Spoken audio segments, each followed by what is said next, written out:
Welcome to this new series, the Motorsport series, and I'll start with a call for you to subscribe if you haven't yet. Share the links with your automotive bros and buddies. The support really comes in handy in getting more cars to review. For this series, we are starting off with the WRC, the World Rally Championship, particularly the Safari Rally.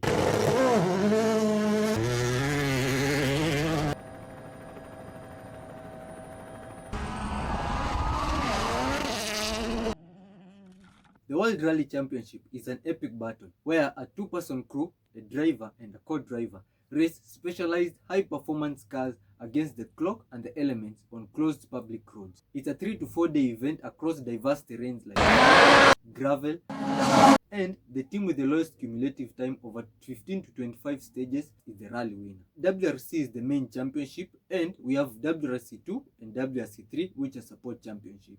The rally takes place in 4 continents and 13 countries. For this year 2026, they are...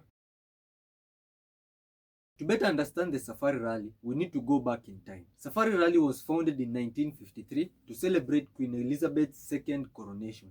Then, it was known as the East African Coronation Safari. It was a 6,000-kilometer multi-country East African race, started as a reliability test across Kenya, Uganda, and Tanzania, and that is why it was coined the world's toughest rally, due to brutal terrain and weather. It was founded by Eric Cecil, Neil Vincent, and Eric Trom. Then, in the 60s, it had gained world popularity, and now factory teams were being featured. And in 1965, John Digger became the first local driver to win. By the time we are rolling into 1973 to 2002, the Safari Rally became a top-tier event in the WRC calendar. Icons like Sheikha Mehta dominated with 5 wins between 1973 and 1982. In 1990, the Safari Rally had evolved from a long-endurance race to a shorter, faster, 3-day event with stars like Tommy Mäkinen holding the spotlight. The Safari Rally was then later dropped in 2002 because they couldn't find government guarantees to fund the event.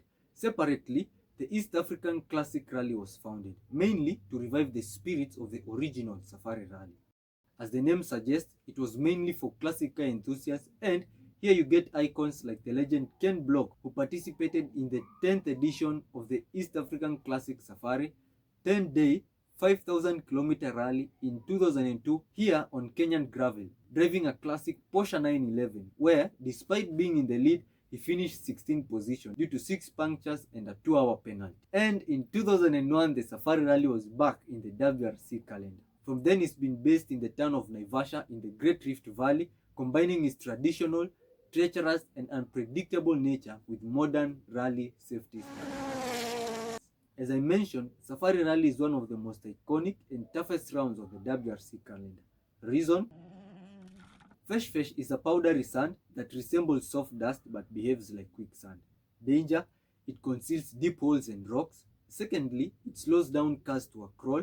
It's a sure engine killer. Even worse, for drivers, the reason dust is just a visibility clock, and it swallows cars whole, like literally swallowing cars whole. Noting that the rally is held in and around the month of March, which is on the onset of the rainy season, a hot sunny day can turn into a wet muddy conundrum. Drivers who are maxing out speed now get into survival mode. Even worse, when it rains during recce, drivers can't even take notes. Because the road is majorly dust and gravel, deep ruts form from repeated passes, and these are suspension and steering arm killers. In recent rallies, cars have had to be modified with higher ride heights to avoid bottoming out in these ruts. Because Kenya is blessed with rivers and roads passing through rivers, especially in these rally routes, cars have had to be fitted with snorkel-style air intakes to avoid engines sucking in water in these deep water trenches. Wildlife is the icing of the cake. If you're lucky, you'll catch a glimpse of some few wild animals because the event takes place in a National Wildlife Conservatory setting. But the KWS helps reduce the risk for both the drivers and the spectators by monitoring and mapping the travel routes of these wild animals. Now you can understand why cars and drivers that survive the Safari Rally are respected all around the world. Each rally features a number of time sections, between 15 and 25 stages. Drivers compete one at a time to complete these stages as fast as possible because time is of the essence. A co-driver reads space notes that explains the road ahead, Meanwhile, the driver interprets and follows. Sometimes they ought to observe normal traffic regulations, depending on the road. Routes are predetermined and roads are closed. The crew with the shortest cumulative time overall is the rally winner. All rallies follow a basic 4-day structure. 2 days of reconnaissance, RIS or recce, where the driver and the co-driver practice the routes at limited speeds, taking the pace notes. The recce is followed by a Thursday morning shakedown, which is the final full-speed warm-up stage, allowing drivers and teams to adjust their cars to handle the terrain. Crews must complete these stages at least 3 times, but no time is taken, no points awarded. Now, good news and bad news. I'll start with the bad news. According to new FIA regulations, all events of the rally need to happen in the host town, it still being in Naivasha. So, the flagging off of the rally will not happen in Nairobi at the KICC as in recent years, but it will happen in Naivasha with the short fun fave stage around the streets of Naivasha town. So, if the flagging off is a not to miss opportunity for you, you need to be in Naivasha on Thursday morning. Good news, unlike in recent years, this year's shakedown is open to the public. So, spectators can go and witness the drivers in their natural element mastering the terrain. Then, the rally continues on for the next 3 days, ending on Sunday with the rally closing power stage or Wolf power stage, and it all closes with the award-winning and prize-winning. But, for the rally to even exist, there needs to be cars and drivers. So, there are 4 main rally entries. WRC, the top level, primarily the domain for manufacturers and superstar drivers, the likes of Toyota with the GR Yaris, Hyundai with the i20N, and M Sport with the Ford Puma. WRC2 and WRC3, which are support series, mainly for manufacturer-supported entries and independent drivers respectively. Then Junior WRC, which provides an entry-level championship. For the top 10 finishers based on final classification, points are awarded on a 25, 17, 15, 12, 10, 8, 6, 4, 2, 1 basis. On Sunday stages, additional points are awarded to the top 5 teams on a 5, 4, 3, 2, 1 basis. And on the Wolf Power stage, the top 5 teams are awarded extra points on a 5, 4, 3, 2, 1 basis, making a perfect score of 35 for the winning team.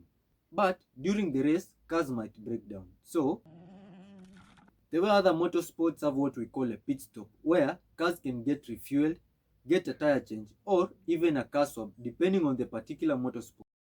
For the Safari Rally, we have a service. Here, it's not a race of how much little time you spend in the pit, but a race of not exceeding the allocated time on the pit. There are 3 main stages for this. A 15-minute visit in the morning before the opening stages, a 40-minute session midway through a day's race, and an end-of-day session lasting 45 minutes where cars are prepared for the following day. Service is tightly governed and penalties are awarded if a team exceeds the allocated time in the service park. At the end of each day's competition, cars are stored in a secure park frame overnight with no access to team members or competitors. Outside the service park, during the race, only the driver and the co-driver can work on the car with only tools and spare parts carried on board. Time is taken to the 1/10 of a second, cumulated for all the races. Time penalties are awarded if a competitor exceeds the allocated time in the service park, if they arrive late at control points, say at the start of the special stages, plus a competitor who retires due to accidents or mechanical damage gets a 10-point penalty to be added to the fastest stage time recorded for every stage missed following retirement. So, now you fully understand how a rally works, when and what each day represents, and what drivers and teams are up for and fighting for.